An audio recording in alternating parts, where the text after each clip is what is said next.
dire comment ça s'organise, quels sont les facteurs de succès et comment éviter les facteurs d'échec du retour. Donc on va en discuter tout à l'heure, mais je voudrais quand même dire un petit mot sur ces commémorations, parce que les commémorations, on a fait pour la première fois en 2004. Donc l'accord du 17 février 1964, il n'y a jamais eu de célébration des 10 ans, ni des 20 ans, ni des 30 ans. C'est arrivé des commémorations avec les 40 ans. Pourquoi? Parce qu'un certain nombre de personnes, un certain nombre d'acteurs, j'en vois même dans la salle qui étaient à nos côtés en 2004, et on s'était dit à ce moment-là, mais d'abord, première chose, l'inspiration, elle est venue des accords belgo-italiens de 1996. Pour les 50 ans de l'accord belgo-italien, on avait vu que ça avait permis d'avoir un débat assez franc entre l'immigration italienne et la société belge. Je me souviens de prises de position parfois un peu excessives, notamment je me souviens d'Anne Morelli qui avait dit à l'époque que l'immigration italienne c'était une déportation. Et donc ça avait provoqué beaucoup de débats, mais les débats sont sains, ils sont bons, il faut les mener. Et lorsqu'on a lancé la question de la commémoration en 2004, on était dans un contexte très particulier, très difficile, qui était celui de l'après 11 septembre. Et on a voulu remettre l'histoire de l'immigration dans son cadre, duquel elle n'aurait jamais dû sortir, c'est le cadre du travail. On est venu ici dans le cadre du travail pour contribuer au développement de la Belgique.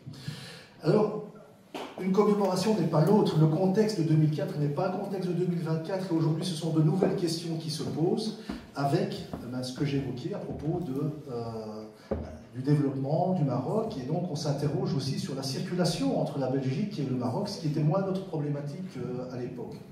On se rend compte aussi qu'il y a une vie belge au Maroc, une vie belge qui s'installe, on en a eu quelques témoignages, une vie belge importante. Vous avez vu la tour tout à l'heure, la tour B6 qui a été construite, tour Mohamed VI qui a été construite par B6 sur le grec à Rabat.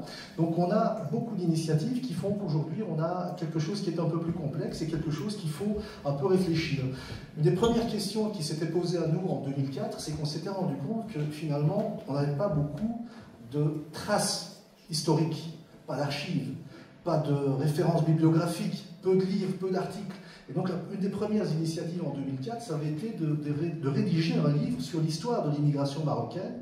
Et on l'a fait ici, à l'ULB, avec Nouria Wali, avec Myriam Amrani, Nadia Ben Mohamed, toute une série de chercheurs qui ont l'EMIM, mais aussi, il y avait une initiative qui était sous la coupole de l'EMIM, qui était une initiative d'universitaires, et qui ont produit un livre, Itinéraire et trajectoire de l'immigration marocaine en Belgique, qui était un des premiers livres de ce genre-là.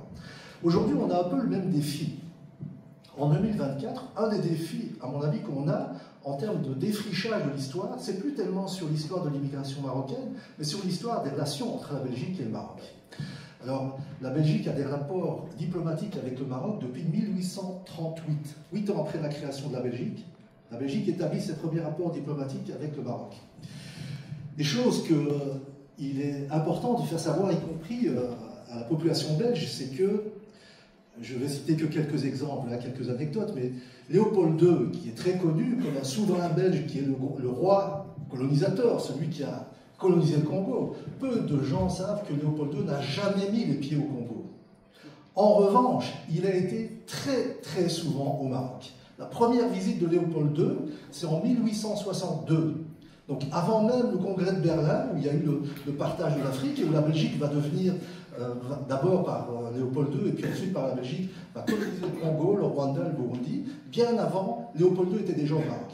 Et pourquoi est-ce qu'il était au Maroc? Léopold II avait la réflexion de se dire que le Maroc est la jonction idéale entre la Belgique et le Congo. Et pour lui, il y avait un couloir atlantique à développer. Et puis, après 1885, après le congrès de Berlin, il va venir au Maroc des dizaines de fois, et souvent incognito. Souvent, il était officiellement à Séville, et il descendait au Maroc. Et il a fait tout le Maroc.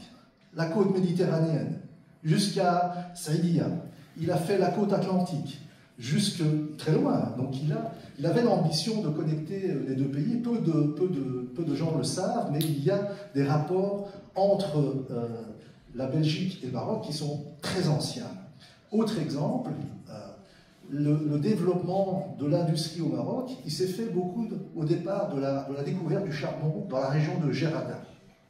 Qui a découvert le charbon dans la région de Gerada? Des Belges. des Liégeois. Hein, Philippe Lawson va apprécier, mais ce sont des Liégeois qui sont les premiers